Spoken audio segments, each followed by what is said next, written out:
네, 안녕하세요. 반갑습니다. 도문화TV의 한동 대표입니다. 자, 요즘에 삼성전자 관련해서 뭐 여러 가지 내용들이 많이 나오고 있습니다.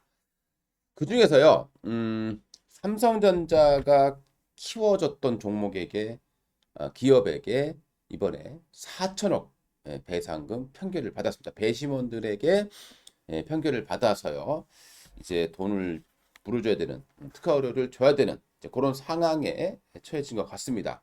이 삼성이 키운 기업이에요. 어떻게 이런 현상이 발생했는지, 그리고 과연 이것이 엄청난 악재인지, 아니면 그냥 평범한 수준인지 한번 분석을 좀 해보도록 하겠습니다. 자, 삼성전자 이번에 뭐 뉴스도 많이 보셨을 거예요. 특허료로 어, 패배를 했죠. 승소를 못하고 이제 패소를 해서 4천억 정도를 이제 줘야 된다. 뭐 이렇게 나오고 있습니다. 여기에서 보게 되면 이제 특히 메모리 특허 침해 소송이에요. 고성능 컴퓨터 메모리 모듈 특허 5건. 이게 이제 공동 개발했다가 이제 무단 사용을 했다라는 거예요. 이게 이제 무슨 내용인지를 한번 알아보도록 하겠습니다. 일단 이 나라가 미국에 있는 기업이지만 예, 한국 사람이 이제 세웠던 LG 전자, LG 반도체, 그러니까 하이닉스의 모태가 되겠죠. 하이닉스는 현대전자와 LG 반도체가 합병해서 만들어진 거기 때문에, 자, 넷리스트라고 하죠. 넷리스트. 어떤 기업인가 보도록 하겠습니다. 이 넷리스트라는 기업인데요. 넷리스트, LG 반도체 출신의 홍진키 대표가 설립한 기업이고, 미국 캘리포니아의 얼바인이라는 곳에 설립을 했습니다. 근데 이 얼바인이라는 곳에 설립했던 이유를 보시게 되면 그 당시 IT 버블이 나오기 전에 그 당시에는 이 지역이 가장 그쪽 쪽에 사람들이 많이 이제 진출해 있었다라고 보시면 되겠고요. 서버용 메모리 모듈 전문 기업이다라고 보시면 되겠습니다. 비휘발성 메모리 모듈 MVDIM 생산 과정에서 특허 우회가 거의 불가능하다. 이 MVDIM을 하기 위해서는 이 넷리스트의 특허를 우회하기가 불가능하다 이렇게 보시면 되겠습니다. 거의 무조건 특허를 줘야 된다 이렇게 봐야 될 것 같고요. 메모리 반도체와 서버, 그러니까 메모리 반도체가 있을 거고 이 서버의 연결해주는 기술이라고 보시면 되겠습니다. 이 하이브리드 메모리 제조 위해서는 이제 필수한 그런 특허 또 반도체를 만들고 있는 기업입니다. 그러니까 반도체 중에서 특허만 가지고 있는 게 아니라 또 제조도 하고 있다라고 보시면 되겠습니다. 이 넷리스트가 바로 그런 기업이고요. 주력 상품을 보시게 되면 이제 엔터프라이즈 SSD, 그다음에 이제 인베디드, 그다음에 메모리 모듈 이런 것들을 주력으로 이제 만들고 있는 그런 기업이다라고 보시면 되겠습니다. 자, 이 기업은 삼성이 키워줬던 기업이죠. 어떻게 보면 굉장히 작은 회사예요. 지금 나스닥에 어, 정식 상장은 아니고 약간 음, 프리 상장, 그러니까 상장 전에 이제 있는 그런 기업이라고 되겠는데, 이 업체 같은 경우는 시가총액이 한 우리나라 돈으로 한 1조 3천억 정도 되는 것 같습니다. 2016년도에요. 인텔이 3D 크로스 포인트를 공개를 합니다. 그러니까 요거는 이제 디램하고 낸드 플래시 메모리의 장점만 골라서 만든 기술이었고, 이걸 인텔이 다시 메모리 쪽에 온다라고 선언을 하면서 발표를 하니까 삼성의 입장에서는 뭔가 좀 보험이 좀 필요했다라는 거죠.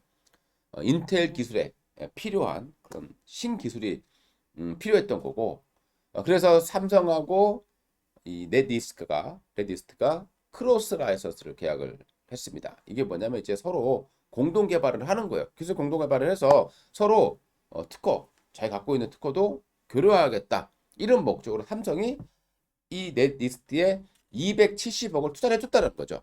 키워준 겁니다. 자, 그러면 이 넷리스트가 나쁜 회사냐? 네, 그건 아닌 것 같습니다. 2020년에 이제 이 계약이 만료가 됐는데, 음, 이 넷리스트가 계약을 더 연장하던가 재계약을 요구를 했습니다. 음, 근데 삼성이 여기에 이제 응하지 않은 거죠.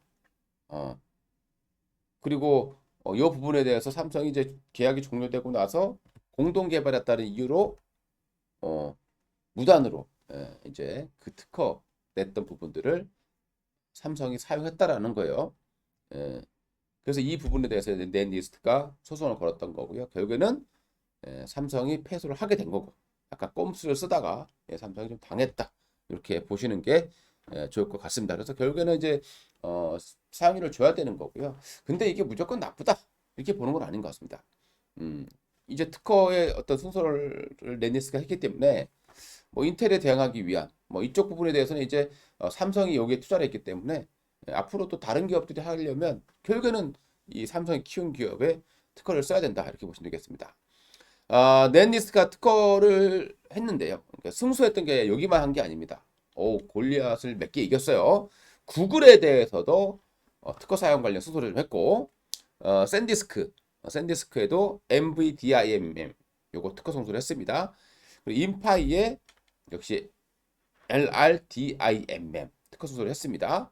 그리고 디아블로 테크에도 특허 승소했고요. 하이닉스에도 특허를 계속 승소를 하고 있었던 상황이었는데 이게 잘 안 되기도 했었는데 결국에는 하이닉스가 이 넷리스트에 로열티를 내고 같이 협력키로 하기로 하면서 협의가 되어 있는 그런 상황으로 보시면 되겠습니다. 자, 그럼 여기에서 이제 MVDIM, LRDIMM, 뭐 RDIMM 이런 게 나오고 있는데 이렇게 생겼어요. 낮은 전력으로 최고 수준의 성능을 만들기 위해서 다양한 어플리케이션 환경에서 이제 최적화되기 위해 설계한 겁니다. 그러니까 이 디램 모듈하고 스토리지, 서버 큰 거 있지 않습니까? 그러니까 큰 서버들이 효율성으로 하기 위해서는 이 하나의 모듈이 필요하게 되는데 그 모듈에 대한 특허를 바로 이 회사가 갖고 있는 거예요. 바로 이렇게 생긴 거라 보시면 되겠습니다. 요거를 서버에 꽂았을 때 최적으로 잘 움직여요. 전력도 적게 사용하고 이런 부분들을 만들었다. 그다음에 뭐 LRDIMM 이거는 뭐냐면 서버 메모리 사용 적용되는 부하 감소가 좀 있다. 그리고 서버용 메모리 부분들에 사용되는 핵심 기술이다. 그러니까 이 LRDIMM 같은 경우는 장점이 용량이 매우 큰 서버에서 조금 더 효율성이 높다, 이렇게 나와지고 있습니다. 그러니까 RDIMM 요거보다는 LRDIMM 이게 조금 더 좋다, 이렇게 나오고 있는 거고요. 그다음 MVDIMM 같은 경우는 이제 차이점이 뭐 표준 전압이 있고 뭐 저전력을 사용한다, 뭐 이런 좀 장점이 있는 것 같아요. 뭐 굉장히 뭐 반도체 용어이기 때문에 이게 좀뭐 어려운 내용이기도 하고, 뭐 반도체를 전공하신 분들이야 뭐 한눈에 확 그냥 아시겠지만은 일반적인 분들이 알기에는 그 차이점을 알기가 쉽지는 않을 거다, 이렇게 판단이 됩니다. 그러니까 지금 우리가 봐야 될 부분들, 삼성이 이번에 뭐 2분기에 적자 전환 가능성이 상당히 높아지고 있는 그런 상황입니다. 여기에서 뭐 특허 소송까지 이제 패소하게 되면서 굉장히 뭐 심각한 그런 뉴스처럼 나오고 있는데 뭐 아주 뭐 그렇게 심각한 내용은 아니다, 이렇게 좀 보시는 게 좋을 것 같습니다. 결국에는 투자한 회사에서 그렇게 받은 거다, 이렇게 보시는 게 좋을 것 같습니다. 자, 오늘 방송 여기서 마치도록 하겠고요. 여러분들 모두 파이팅들 하시기 바라겠습니다. 이상 도문화TV의 한돈 대표였습니다. 감사합니다.